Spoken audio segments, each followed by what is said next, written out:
जंतर मंतर पे एंटी के प्रोटेस्ट के लिए आए थे। 2 बज रहे हैं अभी, इतने स्टूडेंट चले गए हैं, हमारी कोई भी सुनवाई नहीं हुई।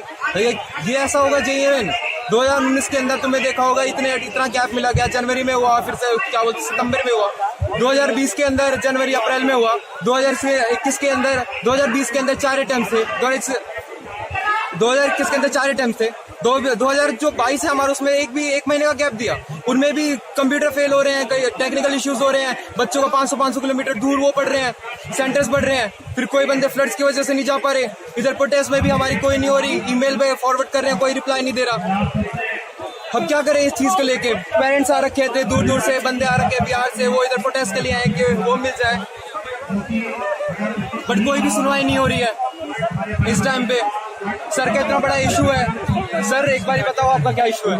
मेरे बच्चे ने NTA का एग्जाम दिया था और उसमें उसका फर्स्ट सेशन में 94 परसेंटाइल आई थी, लेकिन जब फाइनल रिजल्ट आया तो उसमें 94 की जगह 48 परसेंटाइल कर दी गई और उसका सेकंड अटेम्प्ट का 266 नंबर आने थे, उसमें उसका 3 परसेंटाइल आया है और बच्चे के साथ बहुत बड़ा अन्याय हुआ है। बच्चे को बहुत हताशा मिली है ड्रॉपर होने के बावजूद।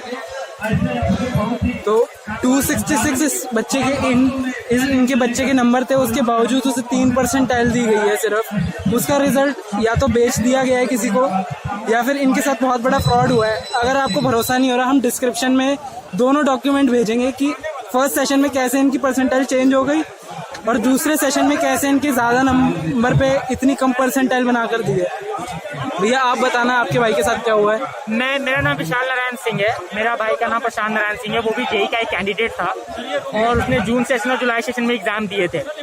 जून में जो रिस्पॉन्स शीट जारी की थी NTA ने, उसके हिसाब से उसके 177 आउट ऑफ 300 बन रहे थे। तो हम लोग ये श्योर थे कि उसके कम से कम तो 97-98 परसेंटाइल करीब बनेगी जो उस नंबर पे बनते हैं।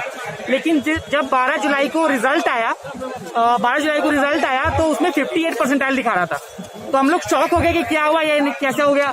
तो 12 जुलाई को हमने NTA को मेल किया कि सर आप इसको रिजॉल्व करो, ऐसा कैसे हुआ है। उन्होंने कोई जवाब नहीं दिया, उसको एक्नॉलेज नहीं किया। वापस हमने स्टेटस रिपोर्ट के लिए मेल किया, कोई रिप्लाई नहीं किया। हम 1300 किलोमीटर दूर गया में रहते हैं, हमने उस समय इग्नोर कर दिया कि शायद टेक्निकल स्नैग या टेक्निकल ग्लिच हो गया हो, तो हम जुलाई के लिए प्रिपेयर करेंगे। जुलाई में क्या हुआ, जुलाई में मेरे बच्चे ने 64 सवाल किए जुलाई सेशन में। जब उसकी रिस्पॉन्स शीट रिलीज की 4 अगस्त को NTA ने, तो उसमें जीरो अटेम्प्टेड दिखा रहे हैं।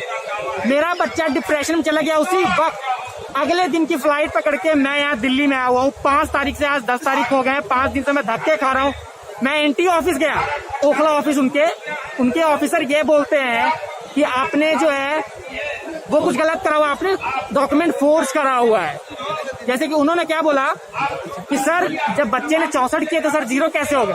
तो उन्होंने ये कहा कि आपके बच्चे ने सारे क्वेश्चन सेलेक्ट करके डिसेलेक्ट कर दिए। झूठ बोल रहे हैं। तो मैंने कहा ये सर कोई पागल ही बंदा कर सकता है, लेकिन चलो मैं मान लेता हूँ कि एक वक्त मेरा बंदा पागल हो गया था, मेरा बच्चा पागल हो गया था, उसने सारे डिसेलेक्ट कर दिए। लेकिन जून में तो उसके 177 आउट ऑफ 300 थे, उसमें क्या हुआ। तो उन्होंने मुझे एक ऐसी रिस्पॉन्स शीट ला के दी जिसमें सारे रिस्पॉन्सेज चेंज किए हुए थे और उन्होंने मेरी जो डाउनलोड की रिस्पॉन्स शीट थी उसको उन्होंने फोर्जरी बता दिया और मुझे कहा कि आप पे 420 का केस करके अभी आपको जेल करवा दूंगा अगर भागते नहीं यहाँ से। तो मैं 5 दिन से यहाँ दौड़ रहा हूँ, पूरा कोई मदद करने को तैयार नहीं। मेरी तो सरकार से यही अपील है कि आप NTA को डायरेक्ट करें कि बच्चों के इश्यूज रिजॉल्व करें, नहीं तो आप इंडिया के ब्राइट स्टूडेंट का ना करियर आप खत्म कर रहे हो। मेरा बच्चा कभी भी उसके मॉक में 220, 230 ऐसे नंबर आए हुए, 250 तक नंबर आए हुए, वो बच्चा कैसे इतना कम परसेंटाइल ला सकता है। और मैं आपको बताता हूँ, इनके पास सारे प्रूफ हैं कि क्या क्या स्कैम करा हुआ है NTA ने, सारे क्या स्कैम करा हुआ है। एक बच्चे के जून सेशन में 7 परसेंटाइल आती है और जुलाई सेशन में उसकी 98 परसेंटाइल आ जाती है और मेरे पास सारे प्रूफ हैं। और इनके पास भी प्रूफ है। इन्हें ये बोल डरा के भगाया गया है कि FIR कर देंगे वरना यहाँ से भाग जाओ। इसका एडिटेड बता रहे और बोल रहे हैं कि एडिटेड है। ये देखिए, एक ही के 2 रिजल्ट निकाल रखे हैं। फर्स्ट अटेम्प्ट में है 98 परसेंटाइल, 93 परसेंटाइल, और वही केस जब फाइनल रिजल्ट आई तो उसमें 48 आ गया। अब देखिए, एक ही एग्जाम के इन्होंने 2 परसेंटाइल निकाल रखे हैं।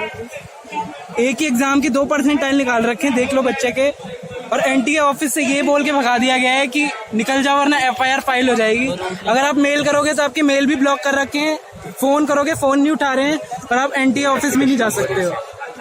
उसमें रिस्पॉन्स शीट भी अलग अलग दे रखी है, जो हमने रिस्पॉन्स शीट करी थी वो भी चेंज नहीं कर। और ये सब अगर आपको लग रहा है कि ये गलत है तो हम इसके डॉक्यूमेंट डिस्क्रिप्शन में डाल देंगे, आप चेक कर सकते हैं। यही नहीं, यूनिक कैंडिडेट्स बढ़ाए गए, 2 बारी रजिस्ट्रेशन हो रहा है, ये क्या बात होती है? बंदे यूनिक कैंडिडेट्स बढ़ा दिए, परसेंटाइल इतनी हाई जा रही है, उसके अंदर भी वो इतना वो कर रखा है, कवाड़ा कर रखा है बंदों के, जो बंदे, और फ्रॉड भी हो रहा है इसके अंदर। बंदे के 1 महीने के अंदर पहले अटेम्प्ट में 4 आ रही है, फिर 96 आ रही है, इतने सारे पेपर लेके हम खड़े हैं, वो कैसे हो सकता है? एक अटेम्प्ट के 2-2, 3-3 मार्क्स निकाल रखे हैं, बार बार चेंज हो रहा है रिजल्ट, पता नहीं कैसे। एक बंदे को 2-2 रैंक दे रखी है, ये पॉसिबल नहीं। एक बंदे को तो एक ही रैंक आएगी ना कि 2 रैंक आ जाएगी, एक बंदे के 2-2 रैंक। और इंडिया के सारे जो बड़े बड़े इंस्टीट्यूशन है सबने इसको कवर किया हुआ है। आप अब नेट पे टाइप करो बस आपको मिल जाएगा। जी न्यूज पे चले जाओ, आज तक पे चले जाओ, आप सुनने को राजी नहीं है हम। मतलब फिजिक्स वाला ये जो सर है ये आगरा से आए हुए हैं, मैं गया से आया हुआ हूँ, बोधगया से 1300 किलोमीटर से आया हुआ हूँ, और भी कई फैमिली है, जयपुर की फैमिली है और कहीं की फैमिली है, और कोर्ट मानने को तैयार नहीं, मतलब कोर्ट को छोड़ दो, एनटीए मानने को तैयार नहीं है। एक ही रास्ता बचा है कि हम कोर्ट को मूव करें, और हम कोर्ट को प्रोसीड करेंगे। उतना हम अफोर्ड भी नहीं कर सकते, वो बात है। हम लोग मिडिल क्लास से आते हैं, कोर्ट की सुप्रीम कोर्ट की 2 लाख 2.5 लाख रुपए फीस है, तो हमारा तो पूरा समझे कि परिवार बर्बाद हो गया ना। हमारे यहाँ तो आदमी मरने जितना शौक है इसके कारण एनटीए ने हमारे यहाँ समझो कि एक आदमी मारा है, उसका शौक है, और इसका हम श्राद्ध करेंगे एनटीए के नाम पे, इस रिजल्ट का श्राद्ध करेंगे एनटीए के नाम पे। अभी जैसे मैं अभी एनटीए ऑफिस भी गया, ये बच्चा भी है मेरे साथ